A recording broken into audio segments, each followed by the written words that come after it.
Hello and welcome back, everybody. This is going to be a little bit of a different video as I'm going to be sharing my story.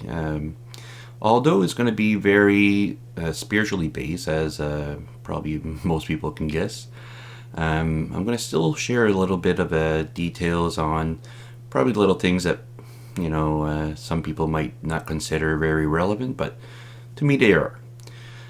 So I'll just start off by saying when I was very young, from the very moments I can remember, I felt very different. Different in the sense that I felt like I didn't belong here, and that led to a lot of problems, I guess, that continued well into my adulthood. I remember when I was young that I would hear things in my head, which was like a radio station, as weird as this sounds, and it would come and go. And there was some times that I was thinking I was freaking out, and it was just my imagination. But then I remember that there was a period of time where I could hear the DJ go into a little session where he talked about some news, and then afterwards he continued playing music. And although I don't know which channel it was, I do know it was a radio channel because of the way that the whole program, I guess, was going through. And so there's other things too that I remember when I was young. I used to hear there was people outside my window, and they would be whispering, and I know that it would be because of me in a sense. And I shared that to my mom, and obviously many of the parents, they said that it was just our imagination. And I kind of like started telling myself I needed to forget about it, and I blocked off that thing, and also a couple other things that I was hearing. And I guess that's where like it started, like my spiritual connection of sorts, where we're young, we're very connected in some sense, but then like we're told that there's a lot of the stuff that we experience that we're told that is our imagination, and that creates a lot of problems, right? Because it's very personal, these experiences, and when somebody tells us that they're not something that's real, then we question ourselves a lot. And I guess now I'll just share that I was raised in a rural area where we had a dairy farm, and it was quite a simple life, and Catholic parents. And although religion was not very pushed in the general sense, it was kind of like we were expected to believe it in a sense, right? And for the first, I would say, like 12, 13 years of my life, I went to church, and I didn't really believe what was going on, what they were saying and stuff like that. But then I was around 13 years old. I remember that it hit me like a train, that it all came to me while the priest was talking, that they were hiding some stuff from us. They were lying overtly about certain things. And in my mind, I instantly came to the conclusion that I couldn't trust these people, and I needed to stop going there. And in the middle of that mass, I remember telling my mom that I was never going to come back, and then she told me to shut up and let's talk in the car. And what happened is as soon as we got in the car, I said I'm never going there again. And then the reaction of my parents was, I'm going to go to hell. And I said I'd rather go to hell and than believe in liars and people that are hiding things from us. And from that point on, I was a sort of atheist with my own personal beliefs, which was that there was a spiritual world, that we were all connected, and we could.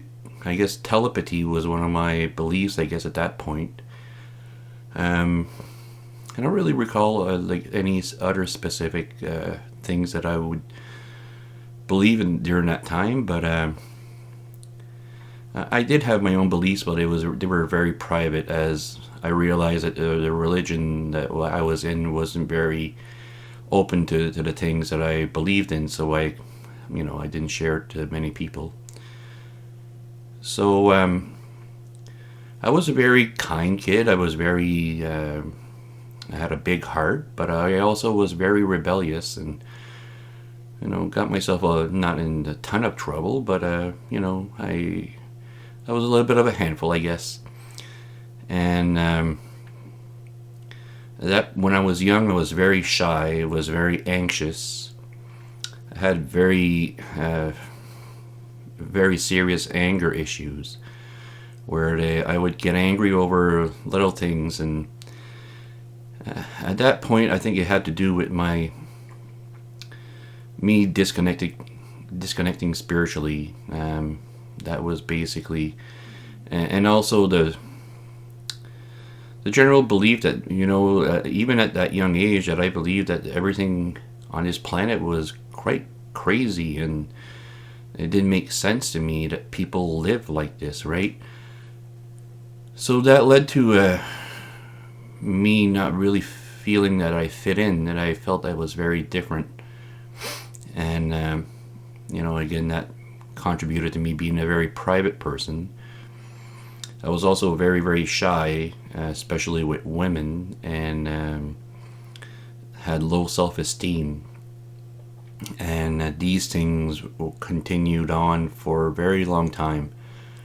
At the age of around 16, I started working out, and I found that my body reacted very well to it. So that helped me with with building some confidence, and so I continued pushing harder and harder into working out, and it became an obsession, and it got to the point where I was very reckless with working out. And at that point, I didn't really get any serious injuries, but there's a couple times that I went really overboard, and eventually it did lead to some problems later on.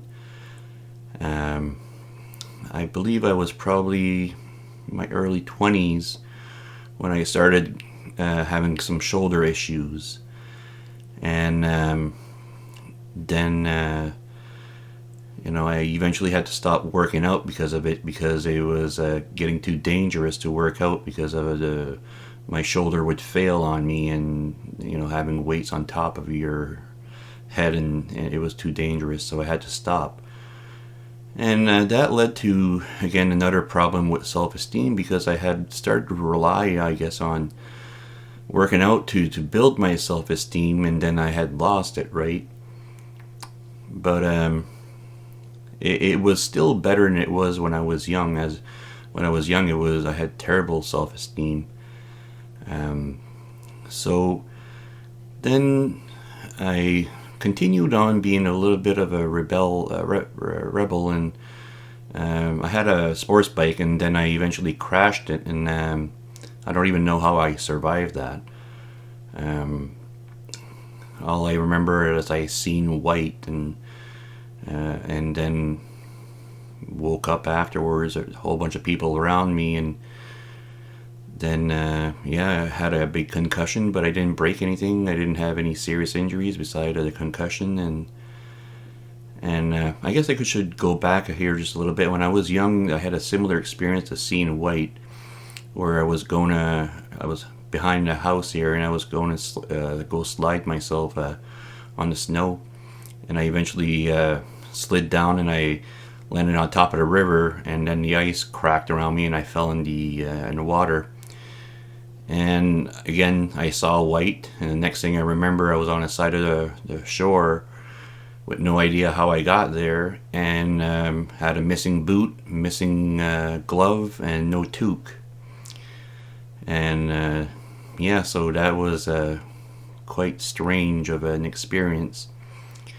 And even to this day, I can't swim, so I don't know what the answer is how I got out of that water. And so afterwards, when I started having issues with my shoulder, and I eventually moved to Calgary as I had found out that I needed surgery. And I worked in a warehouse for close to 2 years, I guess, now. And eventually, when I got my call back to come back home to get my surgery, I prepared myself and everything. And I remember as soon as I left the city of Calgary, a little voice came to my mind and said that Thunder Bay, something is going to happen. And this was a first for me, and it was quite, I didn't know what to make of it. And even though I didn't know what to make of it, I was telling myself, trying to convince myself that it was just my imagination, right? And as I was driving along, and that kept on coming back, that Thunder Bay, something was going to happen. And half hour before Thunder Bay, my car started acting up. And at that point, I was so scared to stop at Thunder Bay that I kept on driving around half hour after Thunder Bay.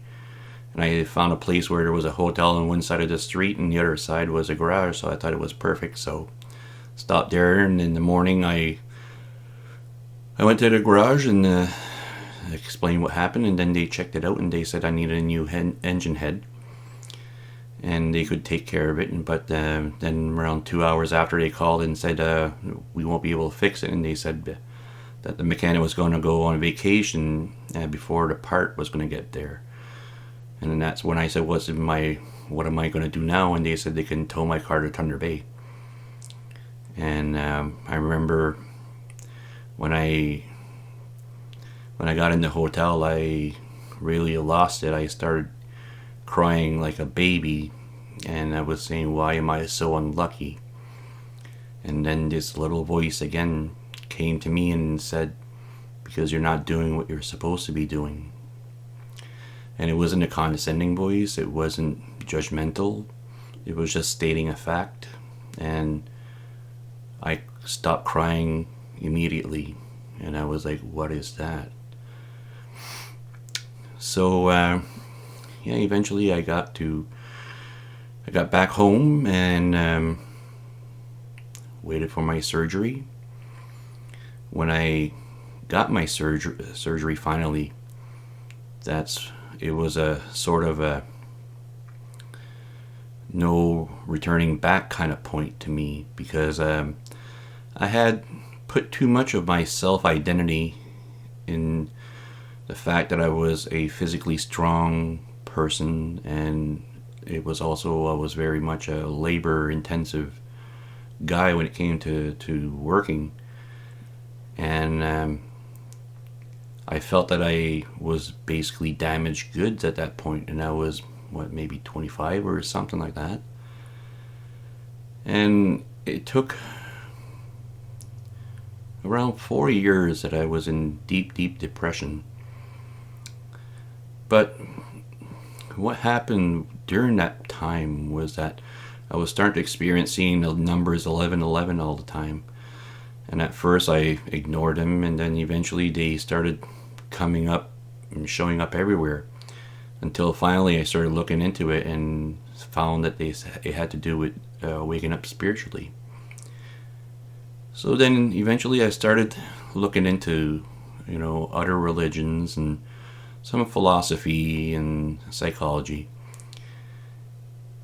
Now that was basically when I first started finding out about other religions, because before we didn't really hear about it. We heard about different sects of Christianity, like Pentecostal and like Protestant and Catholic and all this stuff, but we never heard about Buddhism, we never heard about Taoism, we never heard about Hinduism, And even we didn't hear about like certain things like Gnosticism, which is a part of Christianity, right? So as I started getting into different religions, I guess, I started to find things that I was aligned with. And I eventually found that there's some truth in every religion, but not one religion has the full truth, right? And it was basically, for me, it was a very personal thing that I needed to look into different religions and different ways of thinking in order to find my way. And then I started finding some more and more interesting people like Osho, people like Alan Watts, Krishnamurti, Joseph Campbell, Terence McKenna, and there's some more that I could add to that list, but right now I don't think it's important to go into too many names. But all these things started to connect some dots, right? And then eventually I found something that even to this day that I go back to, and it's Plato's allegory of the cave, which is something that for me it is so relevant to not only our personal life but society in general, which is that we are stuck in a cave and we are seeing basically the reflections of what is behind us, and they're reflected on a wall in front of us, and we believe these reflections, these shadows, to be real, while whatever is going on behind it is actually more true than what we're seeing, but we don't realize that because we're always stuck, just like a person stuck watching TV. And eventually the story goes that somebody frees himself from that cave and ventures out of the cave and then finds reality as it really is. And when he does, they return to the cave because they want to wake up the people that are still fixated on that, on the shadows that are reflecting inside the cave. They're the people that have freed themselves want to free the other people that are still in that illusion. So it took a long time before I finally started to feel that I had a place and that I belonged here. During this time, I realized that my anger had to do with me taking life too seriously, that my low self-esteem was related to basically me not being aligned to who I am, and the anxiety and the depression and all this stuff is all connected to these things, right? And I'm still, I'm not saying that I never get angry, I never get depressed, I never get anxious, I never feel that I don't belong. I do sometimes, right? But they don't have the grip on me as they once did. And I think that's the important part, is that to start to work on things that really hold us back and have the grip on us that prevent us from living a good life. And if we can get to the point where they no longer dominate your life and control you, then you can start living really, right? Now, after I finally got out of my 4 years of deep depression, I started working just odd jobs and ended up in call centers. And call centers is what really motivated me to start pursuing something that had been on my mind for a long time, which was psychology. And that's where before I went to university, I had started researching a lot about Jung, and really loved his concepts and how he saw things. And I went to University of Mount Allison, and I had a hard time, because I have a hard time memorizing things, and I really had to work a whole lot harder than most people. And I did it, but while I was in school, I realized that how messed up and how ingrained in the system, and how society was now just a big mess, as far, because psychology is supposed to be about the psyche, and now it's all about biology. There's nothing wrong with biology, but put it where it belongs. Leave psychology alone. Right? But, for me, philosophy belongs in psychology much more than biology. And I don't really care what anybody else thinks about this, especially professors. I really don't. And when I realized how messed up education was, it kind of opened up my eyes as far as how messed up society was and government was.